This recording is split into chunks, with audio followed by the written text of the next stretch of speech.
Hello there. Thought it would be interesting to show you my process for home brewing beer. This is Paul, of course, and a lot of you that know me know that I've been home brewing beer since 1998, and um, I've been brewing through a few different types of kits. And right now, I'm going to show you a little bit about the one I'm currently using. Everything on the table here is pretty much what I'm going to use to make a batch of beer. Of course, we're going to add some water to that, but these are all of the parts and the ingredients. Um, I brew what is referred to as extract. That's the method that I use. Basically, that just means that the key ingredients of beer are already pre uh, made into extract form, like kind of a syrup kind of consistency. So the other way of brewing is, of course, whole grain brewing, which is a little more involved. But the plus side of brewing that way is you get a little more control over the type of beer you make and just exactly what kind of beer you want. But with the extract brewing, there's a lot less time that you have to spend putting everything together.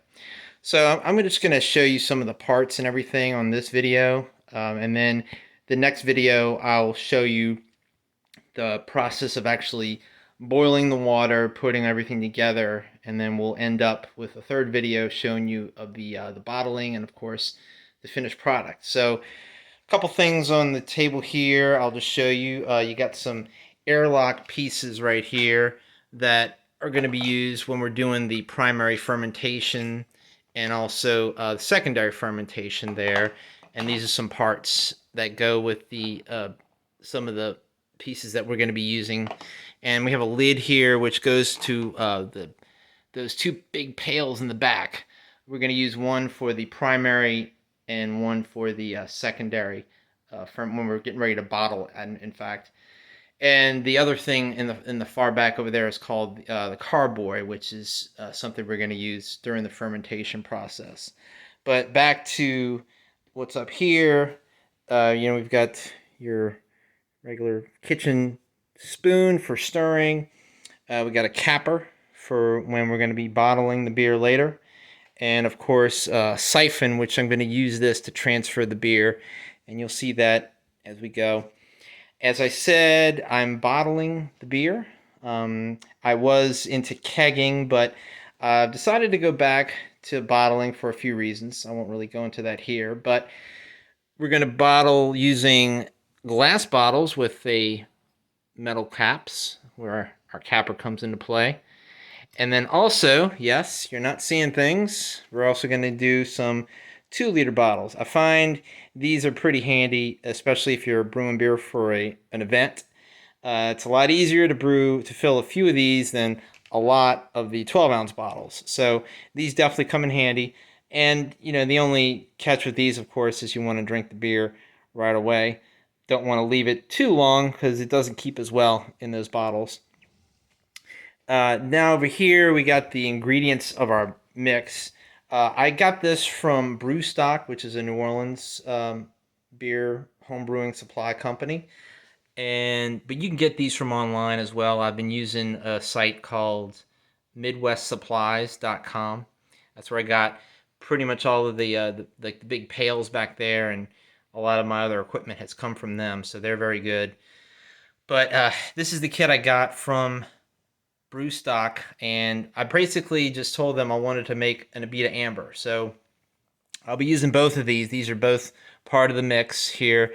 When we boil the water and put everything together, I'll be doing both of these in there, as well as we've got some grains back here that they mashed up.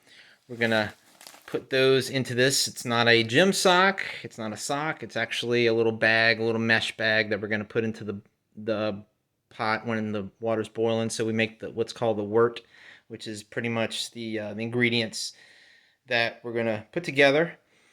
And let's see, we've also got some hops here. We're going to add those in as well. Bag of hops. And one of the more important ingredients, even though it's in a small packet, the brewer's yeast. So this is dry yeast. There are some that use liquid yeast. This particular set uses dry. Okay. Now, let's see, that's the ingredients, and let's see, a few more things on the equipment that we're going to be using. One very important part, sanitizer. This is called One Step, and this is a no-rinse sanitizer. It uses hydrogen peroxide. It's a powdered mix, though, and you put a tablespoon with a gallon of hot water, and you basically can sanitize anything, and you don't have to rinse it, which is really good. Believe it or not, I used to use bleach, and very not good. Didn't have a really good aftertaste and everything. So rinse all you want, you're never getting it out all the way. So I definitely recommend One Step sanitizer. It's worth the purchase. And we got just a regular tub here. We're going to use that for sanitizing the equipment. Of course, we got the pot. This is just a regular. Actually, I got this from Midwest Supplies, but you really don't have to go with them. I mean, this is a basically a 3-gallon pot. The batch we're going to do is 5 gallons, so 3 gallons is pretty good. I mean, I've gotten by pretty well with that over the years.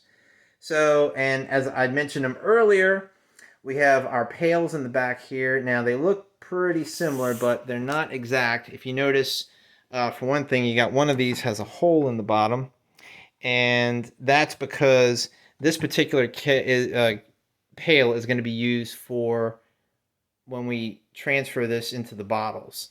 So initially, what we're going to do is we're going to use this guy here, and we're going to fill up, and you see it's a 5-gallon. We're going to fill up, do a 5-gallon batch in this one. This will be what is called the primary fermenter, and we'll see that later on in another video when I have the beer all in there ready to go.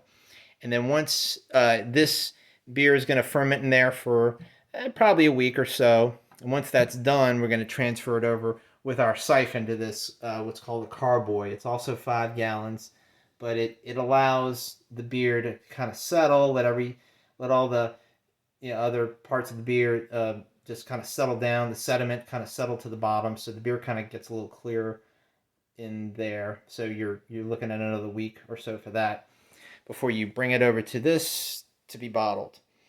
So that's kind of an overview of all of the tools. The next part I'm going to be doing is sanitizing. I don't really think there's a need to show you that. It's basically taking all the things that we're going to be working with, all the equipment, like the parts, like this is the lid of the pail, the actual pail itself, and anything else that's going to come in contact with the beer, even the spoon.